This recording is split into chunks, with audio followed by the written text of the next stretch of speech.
Hello प्यारे छात्रों, आप सभी को मेरा राम राम। प्यारे छात्रों, अभी जो हम लोग पढ़ने वाले हैं वह है रिफ्लेक्शन ऑफ लाइट। मेरा टॉपिक है जिसमें हमें यह पढ़ना है कि किसी उत्तल दर्पण में F बराबर R/2 या R बराबर 2 × F कैसे सिद्ध करेंगे। तो चलते हैं प्यारे छात्रों कि इसे हम जो है किस प्रकार से सिद्ध कर सकते हैं। तो यहाँ आपको स्क्रीन पर एक चित्र दिखाई देता है कि AB एक क्या होता है, समांतर किरण है जो प्रधान अक्ष के समांतर खींची गई है और ये किरण क्या होता है, परावर्तित होने के बाद मुख्य फोकस को काटती है। तो आपको परिभाषा याद होगा कि फोकस दूरी जो होता है वह ध्रुव और फोकस के बीच की दूरी को कहते हैं। और वक्रता केंद्र जो होता है जो इस गोलीय दर्पण का जो केंद्र होता है और उसके केंद्र और ध्रुव के बीच की दूरी होती है, जिसका अर्थात जो गोलीय दर्पण का जो त्रिज्या होता है वही वक्रता त्रिज्या कहलाता है, जिसको हम लोग R से सिद्ध करते हैं। और ये ध्रुव से लेकर जो C तक की दूरी है वह वक्रता त्रिज्या है। तो इन दोनों के बीच क्या रिलेशन है, उस रिलेशन के बारे में हम लोग पढ़ेंगे। तो यहाँ हमने क्या किया, चित्र के अनुसार हमने रचना लिख लिया और हमें यह दिखाना है कि F बराबर R/2 या R बराबर 2 × F कैसे होता है। तो चलते हैं पहले प्रमाण पर। यहाँ देख रहे हैं कि प्रकाश जो होता है वो परावर्तक सतह से टकराता है अर्थात B बिंदु पर टकराती है और वह फिर क्या होता है, उस माध्यम में लौट जाती है। तो कहने का मतलब यहाँ प्रकाश का जो है परावर्तन हुआ है, प्रकाश का परावर्तन हुआ है। तो हम लोग चलते हैं प्रकाश के परावर्तन के नियम से। तो शायद आपको याद होगा प्यारे छात्रों कि प्रकाश का परावर्तन का जो नियम है वह है आपतन कोण और परावर्तन कोण ये परस्पर क्या होते हैं, बराबर होते हैं। ये सेकेंड रूल है रिफ्लेक्शन ऑफ लाइट का, प्रकाश के परावर्तन का यह दूसरा नियम है।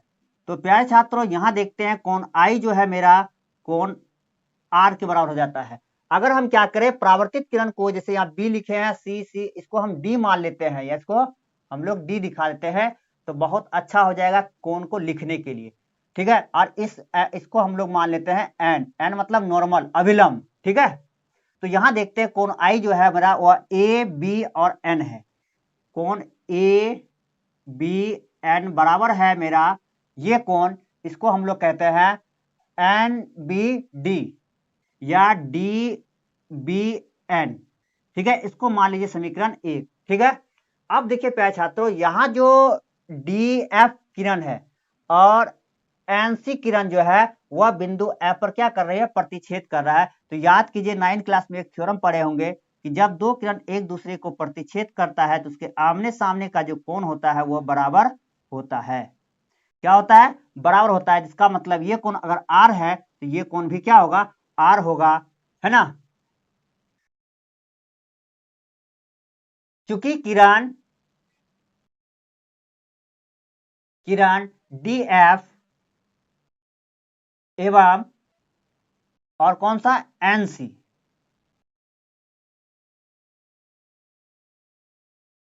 एक दूसरे को B पर प्रतिच्छेद करती है। क्या करती है, B पर प्रतिच्छेद करती है। इसलिए आमने सामने का जो कोण होता है जिसको हम लोग सम्मुख कोण कहते हैं वो बराबर हो जाएगा। इस कोण को हम लोग क्या लिख सकते हैं, DBN। कोण DBN बराबर हो जाएगा कोण इठो, इसका नाम हम क्या लिख सकते हैं, CBF। कोण CBF इसको मान लीजिए समीकरण 2, ठीक है। प्यारे छात्रों अब हम लोग क्या करते हैं, सेकेंड प्रमाण पर चलते हैं। तो यहाँ देखते हैं AB और लाइन और जो है PC लाइन क्या है, एक दूसरे के समांतर है। इसको हमने क्या किया, काट के बाहर निकाला। तो यहाँ देख रहे हैं AB जो लाइन है वह प्रधान अक्ष जो है PC के क्या है, समांतर है। तो यहाँ पर जो ये लाइन है जिसको हम लोग कहते हैं N और C, ये N है और ये C है, जो तिर्यक रेखा का काम करती है। यह तिर्यक रेखा का काम करता है, ठीक है। अगर ये तिर्यक रेखा है तो जरा देखिए कि ये कोण और इस कोण का पोजीशन जो है प्यारे छात्रों वो सेम है, जिसको हम लोग संगत कोण कहते हैं, क्रॉसपोंडेंस एंगल कहते हैं। आप 9th क्लास में इसके बारे में अच्छे से पढ़े होंगे। ठीक है, क्रॉसपोंडेंस एंगल जो बहुत ही इंपॉर्टेंट है। और ये कोण जो होता है परस्पर आपस में बराबर होते हैं। जो संगत कोणों का युग्म होता है वो आपस में क्या होता है, बराबर होता है। अगर ये कोण आई है तो ये भी कोण क्या हो जाएगा, आई हो जाएगा। इस चित्र के माध्यम से यहां लिख सकते हैं। ठीक है, चूंकि अब चलते हैं आगे, तथा किरण ए बी समांतर जो है वह है पीसी लिखिए या एक्स वाई लिखिए, एक्स वाई है, जिसमें बीसी क्या हो जाएगा आपका, तिर्यक का काम करेगा। बीसी किरण तिर्यक है ना, तिर्यक रेखा है। इसलिए कहां से, संगत कोण अभिग्री से, संगत कोण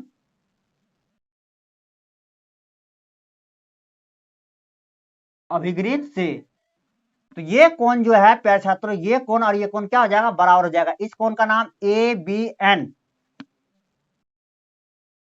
ए बी एन बराबर हो जाएगा मेरा ये कोण। ये कोण को हम लिखते हैं बी सी एफ, मतलब बी सी एफ है ना, ये कोण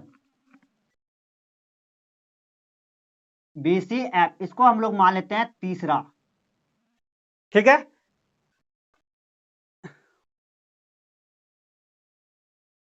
अब देखते हैं समीकरण 2 और 3 को अगर हम क्या करें, थोड़ा सा कंपेयर करें, तो ध्यान दीजिए कि डी बी एन जो है वह ए बी एन के बराबर है। कहने का मतलब डी बी एन जो यहां पर हम लोग जो है डी बी एन को ए बी एन लिख सकते हैं, और ए बी एन यहां भी है तीसरे समीकरण में।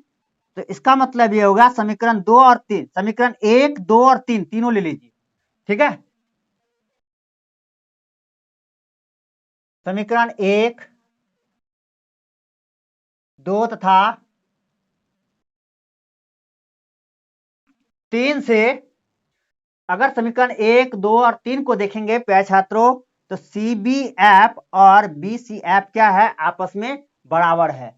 तो कौन सी बी एफ बराबर हो जाएगा कौन B C F, B C F कहां है भाई, सी बी एफ। तो सी बी एफ देखिए कहां है, सी बी एफ ये कौन, और बी सी एफ ये कौन, ये दोनों क्या है, परस्पर बराबर है।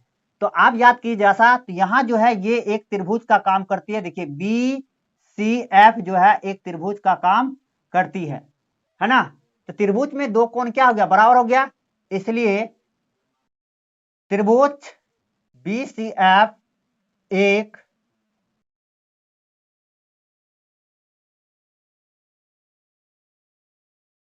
समद्विबाहु त्रिभुज है। क्या है, समद्विबाहु त्रिभुज है। ठीक है, अब याद कीजिए जैसा कि जिस अगर कोई त्रिभुज क्या हो जाता है, समद्विबाहु हो जाता है, तो उसकी जो आधार के कोण बराबर है, या जो दो कोण बराबर है उसके सामने के भुजाएं क्या होगी, बराबर हो जाएगी, है ना।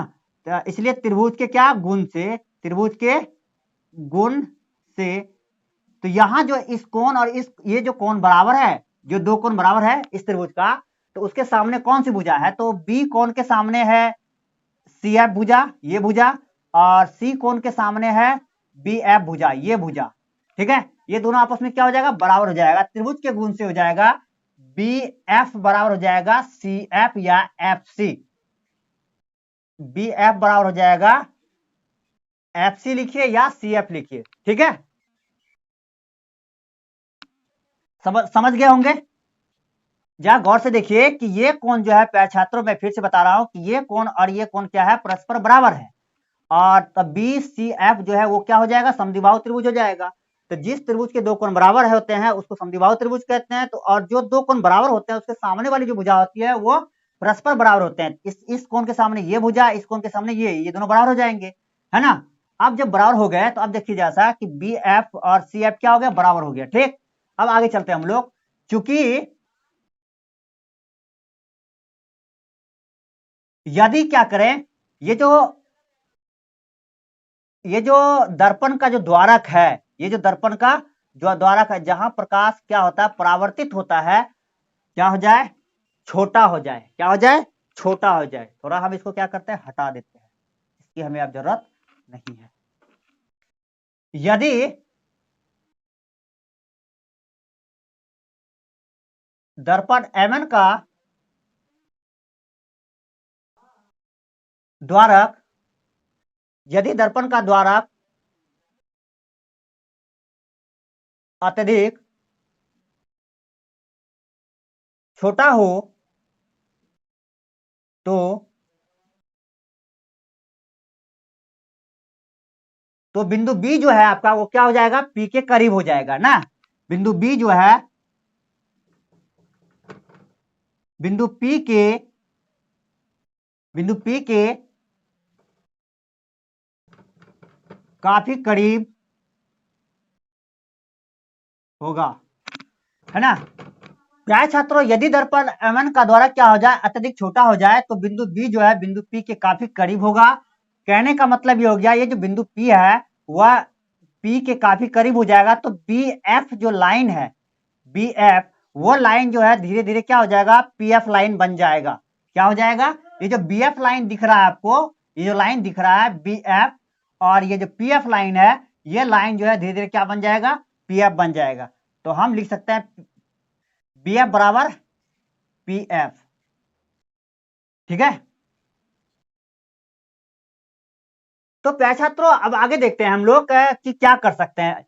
जरा ध्यान दीजिए, अगर इसको हम क्या करते हैं, चौथा इक्वेशन मान ले और इसको हम पांचवा मान ले, ठीक। तो चौथा और पांचवा इक्वेशन को देखिए जरा सा, यहां भी BF है, यहां भी BF है, तो इसका मतलब लेफ्ट साइड क्या है, बराबर है। तो FC और PF लाइन क्या हो जाएगा, बराबर हो जाएगा।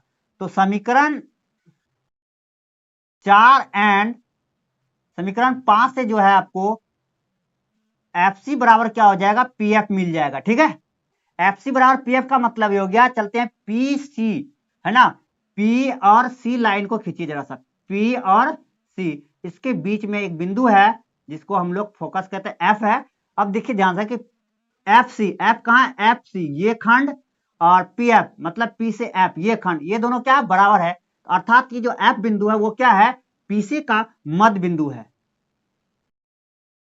अर्थात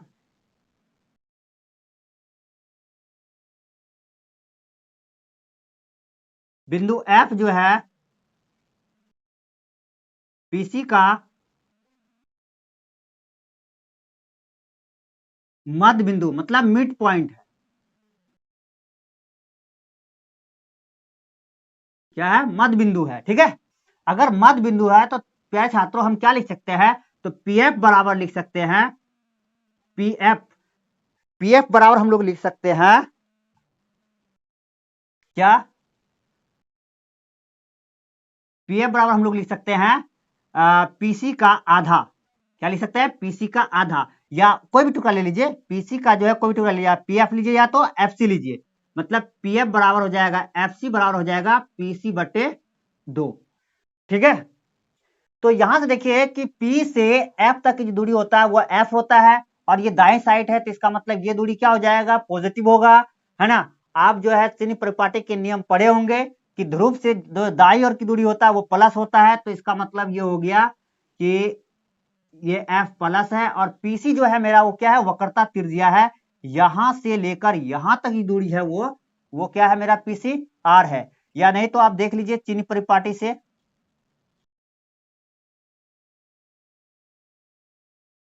पार्टी से, तो PF जो होता है वह प्लस F है, क्योंकि ध्रुव से वह किधर है, दाईं ओर है ना।